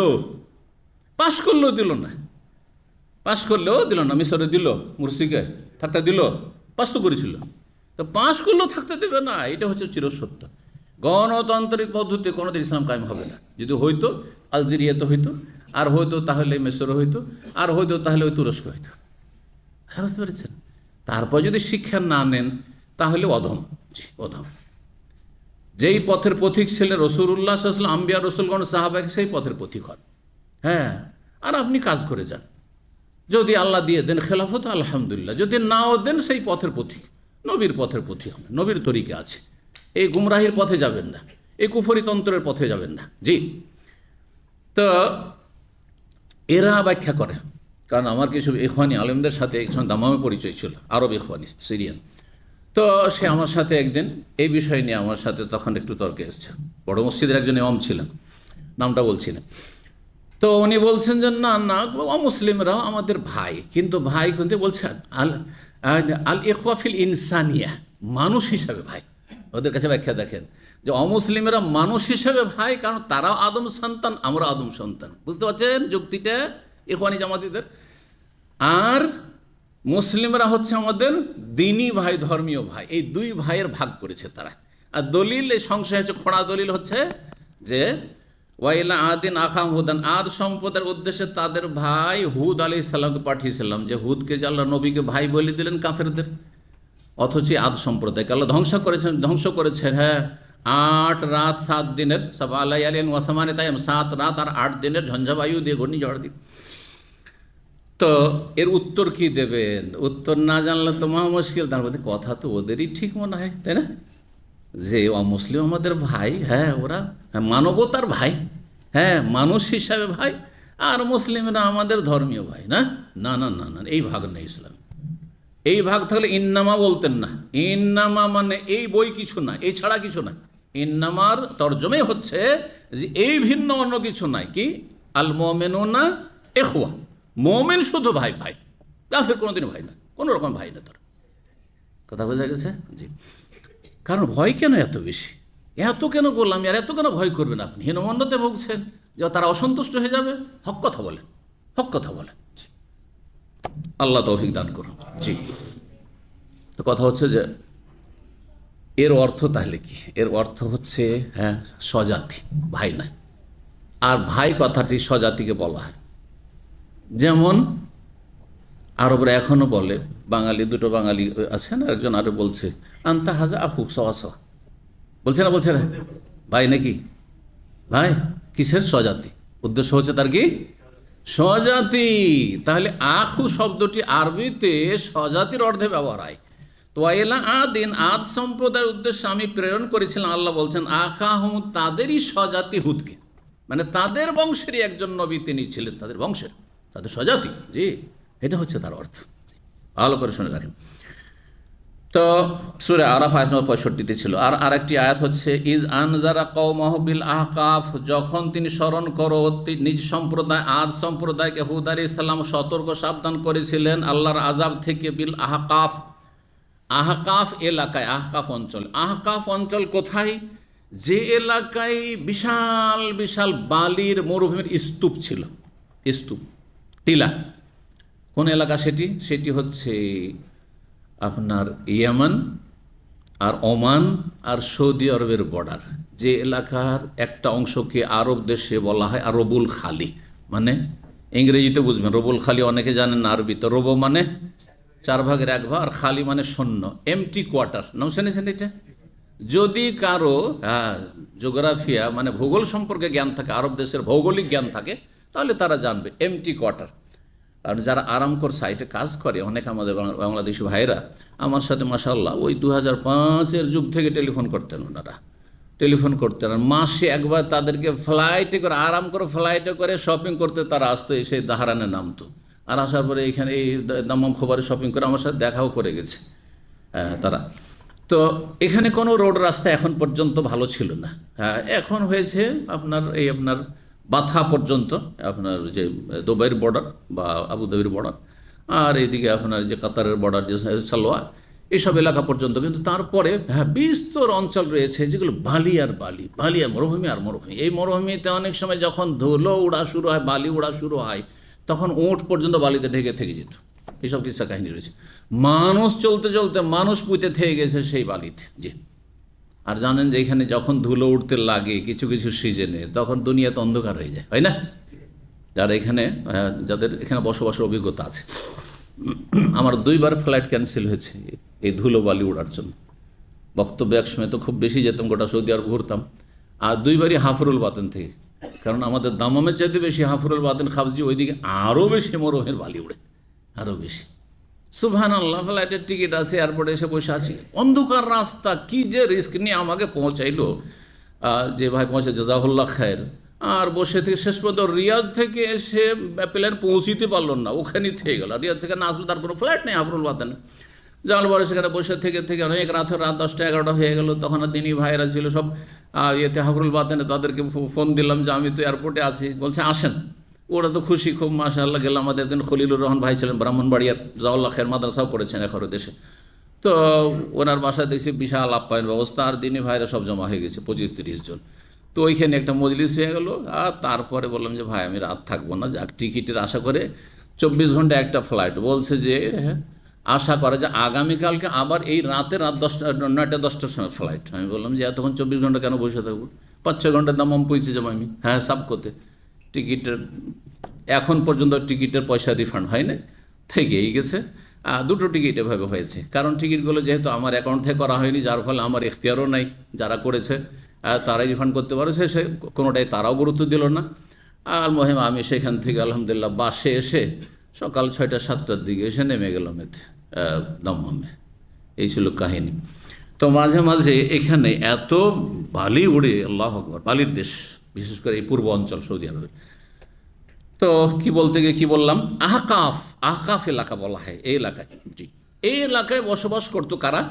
আদ সম্প্রদায়, প্রাচীন যুগে। তাদেরকে ধ্বংস করেছে আল্লাহ রাব্বুল আলামিন ঘূর্ণিঝড় দিয়ে। তো কাযালিকা নাজজিল কওমাল মুজরিমিন, এইভাবে অপরাধী সম্প্রদায়কে আমি বদলা দিয়ে থাকি, মানে শাস্তি দিয়ে থাকি। সূরা আহকাফের আয়াত নম্বর 21-25 আল্লাহ বলেছে তাদের কথা। এই মর্মে আতা প্রখ্যাত তাবেঈ এবং সুলাইমান বিন ইয়াসার তাবেঈ থেকে বর্ণনা রয়েছে, মা আয়েশা রাদিয়াল্লাহু তাআলা থেকে নবী সাল্লাল্লাহু আলাইহি ওয়াসাল্লাম থেকে তিনি হাদিস বর্ণনা করেছেন। ওয়া কাউলিল্লাহ, মহান আল্লাহর বাণী, ওয়া আম্মা আদুন, পক্ষান্তরে শোনো আদ সম্প্রদায়, ফাউহলিকু বিরিহিন সরসারিন, ফাউহলিকু, তাদেরকে ধ্বংস করা হয়েছিল ঝঞ্ঝাবায়ু দিয়ে, ঘূর্ণিঝড় দিয়ে। শাদীদাতিন, সরসারিন মানে প্রচণ্ড বেগে সে ঝড়ো হাওয়া ছিল। আতিয়া সীমালঙ্ঘনকারী, মানে প্রচণ্ড বেগের হাওয়া, ঝড়। ইমাম ইবনে সুফিয়ান ইবনে ওয়াইনা বলছেন, আতাত আলাল খুজ্জানে, যারা আপনার কোনো কিছু রক্ষী, পাহারাদার, তাদের আতাত আলাল খুজ্জানে, তাদের সীমালঙ্ঘন, আরবরা বলে থাকে, এটা বলছেন আতাত আলাল খুজ্জানে, মানে সীমালঙ্ঘন করা, তার অর্থে ব্যবহার করে থাকে। কেউ যদি তাদের উপর সীমালঙ্ঘন করে বা হানা দেয়, ডাকাতি করে। সাখারাহা আলাইহিম সাবআ লায়ালিন ওয়া সামানিয়াতা আইয়াম হুসুমান, তাদের উপর আল্লাহ চাপিয়ে দিয়েছিলেন 7 রাত এবং 8 দিনের অবিরাম ঘূর্ণিঝড়।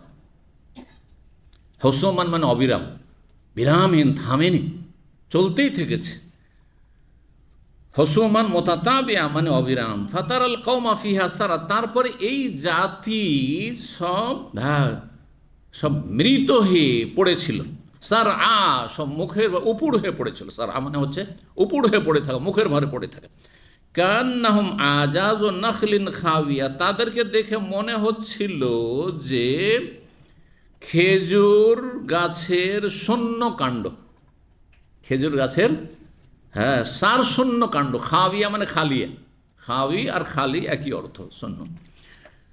সার শূন্য খেজুর গাছের কাণ্ডর মতো। খেজুর গাছ যদি পুরো শিকড় থেকে জড় থেকে উঠে যায়, উঠে যাওয়ার পরে বড় বড় গাছ পড়ে আছে খেজুরের, ঠিক ওই রকম হয়ে পড়েছিল এরা ধ্বংস হয়ে। কেন খেজুর গাছের সাথে তুলনা করেছেন আল্লাহ রাব্বুল? কারণ এরা খুব লম্বা মানুষ ছিল, কারণ এরা তো প্রাচীন যুগের মানুষ। আদম আলাইহিস সালাম 60 হাতের, আর তারপরে অল্প কিছু সময় পরে নূহ আলাইহিস সালামের পরে এই আদ সম্প্রদায়ের যুগ। সুতরাং ওই সময়কালে এদেরকে ধ্বংস করা হয়েছে।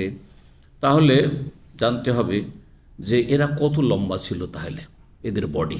সেই জন্য এদেরকে খেজুর গাছের কাণ্ডের সাথে তুলনা করা হয়েছে। ওসুল মানে কাণ্ড। ফাহাল তারা আল্লাহমিন বাকিয়া, তাদের কোনো অবশিষ্ট কিছু দেখতে পাচ্ছ? আছে আদ সম্প্রদায়ের কোনো বংশ আছে? কেউ নেই। আদ সম্প্রদায়কে এমনভাবে আল্লাহ ধ্বংস করেছে যে তাদের প্রজন্মের একজনও কোনো মানুষ পৃথিবীতে নেই। আরবদেরকে 3 ভাগে ভাগ করা হয়েছে আরবদের ইতিহাসে। তার মধ্যে একটা হচ্ছে আরবে বায়দা, মানে ধ্বংসশীল আরব, যারা ধ্বংস হয়ে গেছে বা ধ্বংসপ্রাপ্ত আরব, এই সামুদ সম্প্রদায় আর আদ সম্প্রদায়। আর আরবে আরেবা, যারা প্রাচীন আরব, যাদের মাতৃভাষায় আরবি ছিল, এরা কাহতানিরা। কাহতান মানে দক্ষিণ অঞ্চলের মানুষ। আজকালকার কাহতান এবার সীমিত অর্থ অবশ্য, প্রাচীন যুগের কাহতান। আর এক দল হচ্ছে আরবে মোস্তারবা। মোস্তারবা মানে যারা আরব হয়ে গেছে, আসলে এদের মাতৃভাষা আরবি ছিল না, কিন্তু পরে এরা কি হয়ে গেছে, আরবিয়ান হয়ে গেছে প্রাচীন যুগে, আজকালকার যুগে নয়।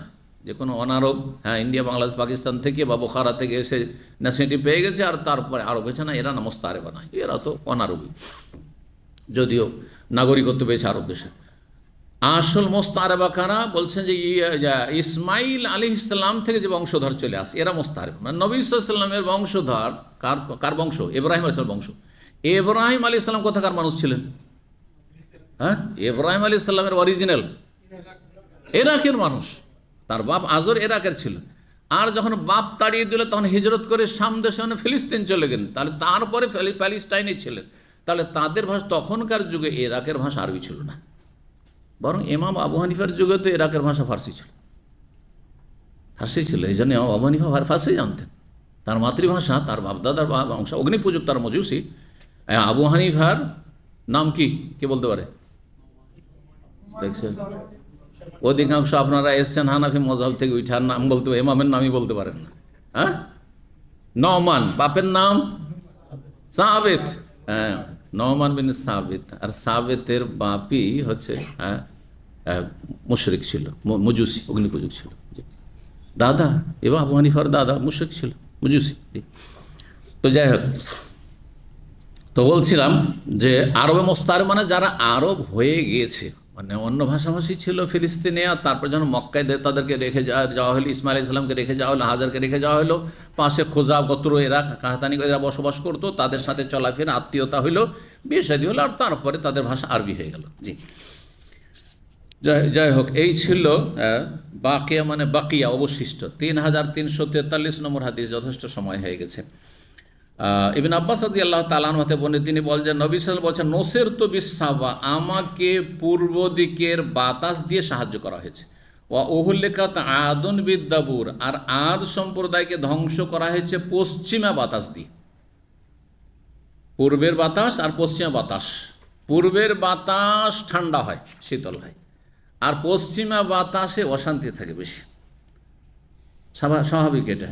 আর এমনিতে প্রাচীন যুগে যে ধ্বংস করা হয়েছে আদ সম্প্রদায়কে পশ্চিমা বাতাস, পশ্চিম দিক থেকে সে ঝড়ো হওয়া এসেছে, ঘূর্ণিঝড় এসেছিল, তাতে ধ্বংস করা হয়েছে দাবুর বলা হয়েছে সেটাকে। মানে পশ্চিম দিক থেকে যদি বাতাস বয়ে আসে সেটাকে দাবুর বলা হয়, আর পূর্ব দিক থেকে যদি বাতাস বয়ে আসে সেটাকে সাবা বলা হয়। জি, তো সাবা দিয়ে আমাকে সাহায্য করা হয়েছে কোথায়? ইশারা করেছে, ইঙ্গিত করেছেন নবী সাল্লাল্লাহু আলাইহি ওয়াসাল্লাম খন্দকের যুদ্ধের দিকে। খন্দকের যুদ্ধের সময় মদিনাকে চারিদিক থেকে ঘেরাও করেছিল সমস্ত আরব কাফের বংশরা। এবার শেষ করেই যাব, মানে ওরা প্ল্যান করে এসেছে যে এবার ছাড়াছাড়ি নাই। দীর্ঘদিন প্রায় অর্ধ মাস হয়ে যাচ্ছে, আর বারবার তারা চেষ্টা করছে মদিনার মধ্যে ঢুকার। যেই এলাকা দিয়ে ঢুকে যাওয়ার সম্ভব ছিল সেখানে পরীক্ষা খনন, গর্ত খনন করে প্রতিরক্ষার ব্যবস্থা করেছেন নবী সাল্লাল্লাহু আলাইহি ওয়াসাল্লাম। এই জন্য খন্দক বলা। খন্দক মানে কি? খন্দক মানে তো পরীক্ষা, গর্ত। আর তারপরে সাহাবায়ে কেরাম সবসময় পাহারা দিতে আছেন, কিন্তু কোনো সমাধান হচ্ছে না। কাফেররা হচ্ছে না ছোড়বান্দা যাচ্ছে না, আর সাহাবায়ে কেরামরা কোনো রকম আরাম পাচ্ছেন না। 15 দিন হয়ে যাচ্ছে। আল্লাহ রাব্বুল আলামিন তখন তার স্পেশাল সেনাবাহিনী পাঠালেন। ওয়ানজালা জুলুদান লাম তারাহু, আল্লাহ সূরা আহজাবে বলেছেন। এই খন্দকের যুদ্ধের অপর নাম হচ্ছে আহজাবের যুদ্ধ, মানে কাফের বহু দলীয় যুদ্ধ ছিল, বহু দল এসেছিল, কাফেরদের বহু বংশ এসেছিল, সেই জন্য আহজাব হিজবের বহু বচন। হিজব মানে পার্টি, হিজব মানে দল। তো আল্লাহ রাব্বুল আলামিন ঠান্ডা, একটু ঠান্ডার সময় ছিল, আর প্রচণ্ড ঠান্ডা, আর বর্ষা বৃষ্টি শুরু হয়ে গেল। আর তারপরে যদি ঠান্ডার সাথে শীতের সাথে বর্ষা বৃষ্টি, তার সাথে ঝোড়ো হাওয়া এমন শুরু হলো যে কাফেরদের যে তাঁবু টাবু খিমাত ছিল আর তাদের রসদ খাবার দাবার ছিল সব উড়িয়ে নিয়ে চলে গেল। আর এমন ধুলো ওড়া শুরু হলো যে তারা কিছু দেখতেও পায় না, আর চোখে ধুলো ঢুকে যাবে, মনে হচ্ছে আন্ধা হয়ে গেল, দেখতে পাচ্ছে না, পালাতে আর দিশা পেল না, পালা। এই তো আল্লাহর এই সেনাবাহিনী দিয়ে তাদেরকে আল্লাহ তাড়িয়ে দিলেন। এসব কথাগুলি সূরা আহজাবে রয়েছে, সূরা আহজাবের তাফসীর পড়লে পেয়ে যাবেন। সেটাই ছিল পূর্ব দিক থেকে আসা বাতাস, যেই বাতাস কাফেরদের জন্য ছিল আযাব, তাদেরকে পরাজিত করার জন্য, আর নবী সাল্লাল্লাহু আলাইহি ওয়াসাল্লাম সাহাবায়ে কেরামদের জন্য ছিল সেটি হচ্ছে সাহায্যের মাধ্যম। তারপরে লম্বা হাদিস আসছে, সুতরাং এখানে আজকে আমরা ছেড়ে দিই। আল্লাহ রাব্বুল আলামিনের কাছে দোয়া করি, আল্লাহ রাব্বুল আলামিন যেন আমাদেরকে উপকারী জ্ঞান দান করেন, নেক আমলে তৌফিক দান করেন, বালা মুসিবত থেকে আল্লাহ হেফাজত করেন, ফিতনা ফাসাদ থেকে আল্লাহ হেফাজত করেন, জালেমের জুলুম থেকে রক্ষা করেন, ইনসাফ প্রতিষ্ঠার তৌফিক দান করেন এবং ন্যায় নীতি অবলম্বনে তৌফিক দান করেন, রুজিতে আপনাদের বরকত দান করেন এবং সমস্ত রকমের অশান্তি থেকে আল্লাহ যেন আমাদেরকে, সমাজকে, জাতিকে, মুসলিম ভাই বোনদেরকে আল্লাহ যেন হেফাজতে রাখেন। ওয়া সাল্লাল্লাহু আলা নবিয়িনা মুহাম্মদ ওয়া আলা আলিহি ওয়া সাহবিহি আজমাইন। المسلمين والمسلمات والمؤمنين والمؤمنات والقانتين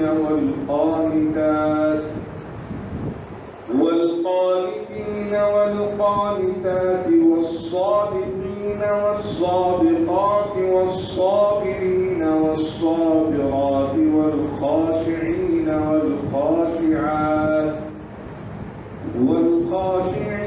والخاشعات والمتصدقين والمتصدقات والصائمين والصائمات والحافظين فروجهم والحافظات والذاكرين الله كثيرا